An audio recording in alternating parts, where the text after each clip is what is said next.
All right, I'm Mike Moranto, and joined right now by our head women's basketball coach, Jennifer Banker. Coach, first time this year, 2018, that we've had a chance to get together and chat a little bit. You guys have won 3 out of your last 5, playing a little bit better basketball of late. And I guess we'll start with you guys are coming off a big 79-76 win against NYIT, one of the better teams in the East Coast Conference traditionally, or at least over the last couple of years. And you guys were coming off of a loss to LIU Post, a rather disappointing loss. How did you get the team over the disappointment Friday night from that loss, get them back ready to play Sunday and come out with that win? We talked about trying to play smart basketball, both on the offensive end and the defensive end. And, really, you have to let it go at midnight, whether it's a win or a loss. So we tried to do that with the LIU game. And, you don't have much turnaround time when you play Friday, Sunday. So it was, okay, that's over. So now let's learn from it and try to fix those mistakes for the next day. Mm-hmm. I will take the blame for the LIU Post loss. Went with the old broadcaster's jinx on their three-point shooting. They end up shooting 16 of 29 from 3 in that game. Just overall in the last couple of games, that take that game out of it, where you gave up, you're not going to beat anybody when they make 16 threes against you. What has been better of late? I think we have a lot of kids that have been stepping up, getting consistently better. I think overall we've been getting consistently, better as a team, like working on a more complete game. And it really just trying to fix the little things. I think we've done a pretty good job of trying to get better every game on just finding out what we didn't do well and trying to get better with that.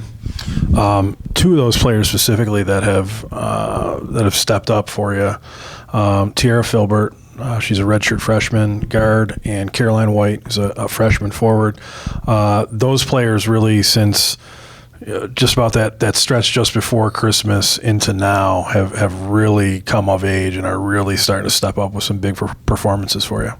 Right. And those 2 just have great attitudes and work real hard all the time in practice. Also, they want to be better, and they want the team to be better too. Mm-hmm. And so that effort that you see from them, I see on a daily basis, whether it's a game situation or a practice situation. Tiara logged 53 out of a possible 55 minutes against Roberts Wesleyan, and that leads me into my next question. And one of the 2 losses that you've had recently was a 3 overtime loss to Roberts Wesleyan, and I'm sorry for having to make you relive that. Have you ever been involved in a 3 overtime game before? No, I actually think that was the first time, and I kind of walked away from that.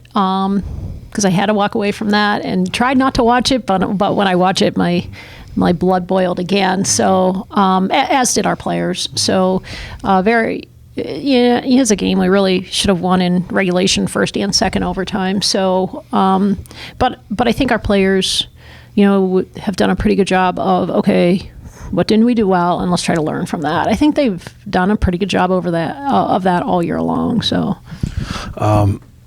Another player that's playing really well for you is Erin Egan. She comes off the bench.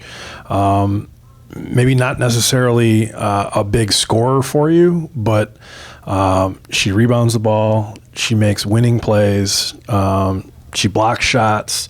And really, you can count on her for consistent effort at both ends of the floor, game in and game out. Right. Erin's come a long way since last year. And it's that consistency. The effort is outstanding. She always works hard and has really grown into just wanting that role of doing the little things right, and consistently now she's doing those things. So it's like you said, that consistency, like we can count on her when we go in to absolutely do those little things that are so crucial to a win and loss at the end of the game. And I imagine for you that, being able to rely on her for that spark off the bench is very important, given that your bench is a little bit shorter now than it was at the start of the year. We've lost a couple of players. Aaron Sinnott and Jordan Heinold are both out for the year with injuries. So,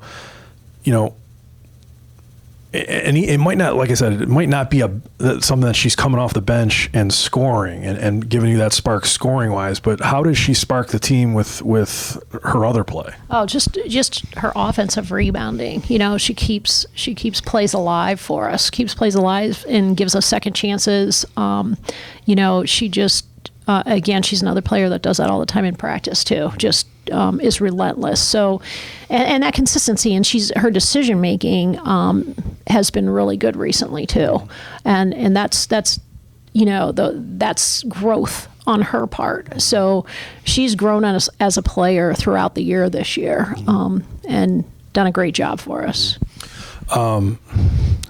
For you at home, time for your weekly Sarah Saba update. She recently went over 1,500 career points. She's only the sixth player in team history to do so, and continues to lead the conference in scoring this year, which is super important, as we know. But what have you seen from Sarah, especially in recent games, as far as her playmaking ability? And she had a 7-assist game, a 5-assist game, and that's stuff that she's done before. But I think, what does that mean for your team when she's distributing the ball like that? Yeah, I mean that's actually huge, and it's actually something we've worked a lot on. Again, is that decision making, and I think of late she's really done a great job with that. Kind of taking what the defense gives her, and then doing whatever she needs to do, whether that means score in that instance or whether that mean open or hit the open person. So she's been kind of letting the game come to her a little bit, and again, making better decisions overall. A couple other players just to mention. Sydney Jones has had a couple of double-figure scoring games.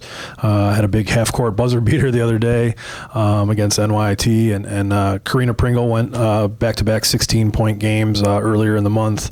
Those are career highs for her, so it's good to see those point guards playing well for you. Just looking ahead, you guys will be on the road this week, playing at Malloy and at Queens. What kind of challenges do you expect in the two games this weekend? Like both teams are relatively athletic, so and both teams have, both teams were very successful last season. So we're all around the same area right now in terms of the league. So again, we just got to continue to get better and do the little things right. Yep, it's a big weekend, no doubt. You guys will go in 6-11 overall, 3-4 in the league, which is tied with Malloy, and I think Queens is 3-3, so they're half a game ahead going into this weekend. 2 wins this weekend puts you up into the top half of the league, so I'm sure that's going to be on your mind, and will be a message to the team going into the weekend. Those games Friday at Malloy, 5 o'clock, I believe 1:30 Sunday at Queens. Both games will be broadcast live on the ECC network, so you can tune in at home if you're not planning on making the trip to New York City.